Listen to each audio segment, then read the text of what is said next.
دوسروں کو تکلیف دے کر یا دوسروں کو تکلیف میں دیکھ کر ان کی تکلیف سے لطف کشید کرنا، یہ ایک انسانی رویہ ہوتا ہے۔ اس رویے کی شروعات کہاں سے ہوتی ہے، اس کے بارے میں مختلف باتیں کہی جا سکتی ہیں،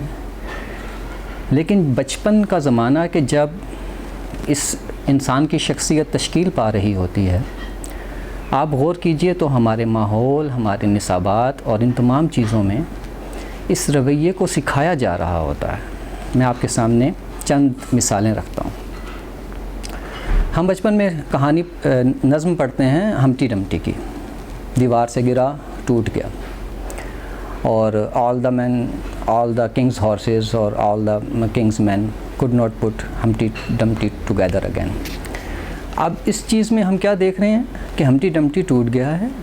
اور اس کی بے بسی ہے، لیکن اس کو ایک ایسی نظم کی صورت میں ہمیں سنایا جا رہا ہوتا ہے جو گا کے سنایا جا رہا ہوتا ہے کہ گویا اس سے یہ لطف لینے کی جگہ ہے۔ اسی طرح آپ صوفی غلام مصطفیٰ تبسم صاحب کی ایک بچوں کی نظم ہے، کی کتاب ہے ان کی جھولنے، بہت خوبصورت کتاب ہے اور شاہکار میں کہتا ہوں بلکہ ہوگی، لیکن اسی نظم میں آپ دیکھیے کہ اس میں ایک نظم ہے، چونٹی کا سر پھوڑ دو چلائے تو چھوڑ دو، سانپ کی دم مروڑ دو چلائے تو چھوڑ دو۔ غور کیجئے تو اس میں بھی یہی چیز ہمیں سکھائی جا رہی ہے گویا کہ چونٹی کا سر پھوڑ دو بلا وجہ اور سانپ کی دم مروڑ دو چلائے تو چھوڑ دو، گویا اس کی اذیت سے ہم لطف کشید کر رہے ہیں۔ اسی طرح آپ غور کیجئے کہ اونٹ اور گیدڑ کی ایک کہانی ہے کہ تربوز کے کھیت میں گئے، گیدڑ نے آواز نکالی، اونٹ کو مار پڑی، واپسی پر جب گیدڑ اس کی پیٹھ پر سوار تھا تو اونٹ نے اس کو پانی میں ڈبو دیا، مار دیا۔ اخلاقی سبق یہ کہ برائی کا بدلہ برائی، گویا اونٹ کو ملنے والی جو تکلیف تھی اس کے بدلے میں اس نے جو اینٹ کا جواب پتھر سے دیا تو گیدڑ کو مار دینا جسٹیفائڈ ہے۔ اس طرح کی تمام کہانیاں ہمارے نصابات اور ماحول میں اخلاقی جواز کے ساتھ ہمیں سکھائی جاتی ہیں۔ چنانچہ یہ اذیت پسندی اور یہ سب چیزیں ہماری شخصیت کا نامحسوس طور پر حصہ بن جاتی ہیں۔ رابن ہوڈ کی کہانی بتایا جاتا ہے کہ وہ ناانصافی کا دور تھا، بادشاہ خیال نہیں کرتا تھا، اس نے بادشاہ کے لوگوں کو لوٹا، امیروں کو لوٹا اور غریبوں میں تقسیم کر دیا۔ یہ بھی پورے اخلاقی جواز کے ساتھ یہ کہانی ہمیں سنائی جاتی ہے،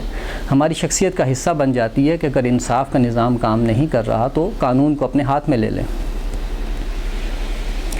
بعد کے جب زمانہ آتا ہے سماج میں، جب پریکٹیکل طریقوں سے ہم جب سماج میں کام شروع کرتے ہیں تو پتہ چلتا ہے کہ یہ چیزیں منفی اثرات پیدا کر رہی ہیں۔ جب آپ اخلاقی جواز کے ساتھ اذیت پسندی کو، اس سے لطف لینا اپنا انسان کی شخصیت کا حصہ بنا دیں گے، قانون کو ہاتھ میں لینے کا یہ بیانیہ جو ان کہانیوں سے حاصل ہوتا ہے اس کو آپ اس کا حصہ بنا دیں گے، تو انسان کی پھر آپ کسی انڈیویجول کو اس پہ مجبور نہیں کر سکتے کہ وہ اس کیفیت کو، اس اخلاقی جو اس کے شخصیت کا حصہ بن گئی یہ چیز، وہ کس لیول پر لے جائے۔ کچھ لوگ صرف محلے میں لڑائی جھگڑوں تک رہ جائیں گے اور کچھ اس کو اسٹیٹ کے خلاف ریبیلین تک لے چلے جائیں گے۔ تو اس لیے میں یہ سمجھتا ہوں کہ ہمیں اس پہ توجہ دینے کی ضرورت ہے کہ ہمارے نصاب، ہمارے ماحول میں ایسے کون سی کہانیاں، نظمیں، محاورے، لوک داستانیں اور اس قسم کی تمام چیزیں جو ہماری شخصیت کا حصہ بنتی ہیں اس کو ہمیں ایک گہری تنقیدی نظر سے گزارنا چاہیے تاکہ ہم ایک بہتر سماج تشکیل دے سکیں۔ شکریہ۔